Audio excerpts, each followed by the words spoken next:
ஒரு பெரிய மரத்தில் ஒரு ஜோடி சிட்டுக்குருவிகள் வசித்து வந்தன. அவை இரண்டும் முன் யோசனையும் நன்கு வேலை செய்யும் குணமும் கொண்டவை.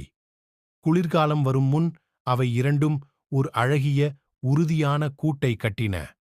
அதனால் அவர்கள் இருவரும் மிகவும் மகிழ்ச்சியுடன் இருந்தனர்.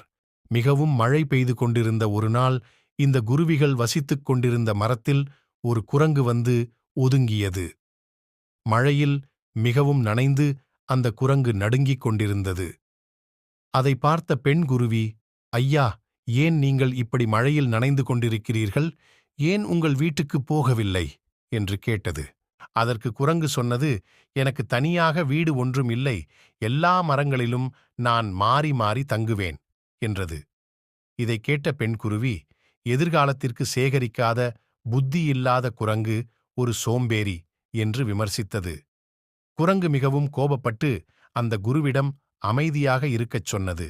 ஆனால் அந்த குருவி சொன்னது, என்னுடைய சிறிய அலகை வைத்து நான் இவ்வளவு பெரிய கூட்டை கட்டி உள்ளேன். ஆனால் உன்னிடம் 2 கைகள் இருந்தும் உன்னால் ஒரு வீடு கட்ட இயலவில்லை என்று விமர்சித்துக் கொண்டே இருந்தது. குரங்கிற்கு மிகவும் கோபம் வந்தது. அந்த குரங்கு கோபத்தில் அந்த குருவியின் கூட்டை தன் கைகளால் கிழித்து போட்டது. அந்த குருவிக்கு மிகவும் கோபம் வந்தது. ஆனால் அதால் எதுவும் செய்ய முடியாமல் அமைதியாக இருந்தது. அந்த 2 குருவிகளும் மழையில் நனைய ஆரம்பித்தன. தேவையில்லாத இடத்தில்தான் செய்த உபதேசம்தான் இதற்கு காரணம் என்று அந்த பெண் குருவி மிகவும் வருந்தியது.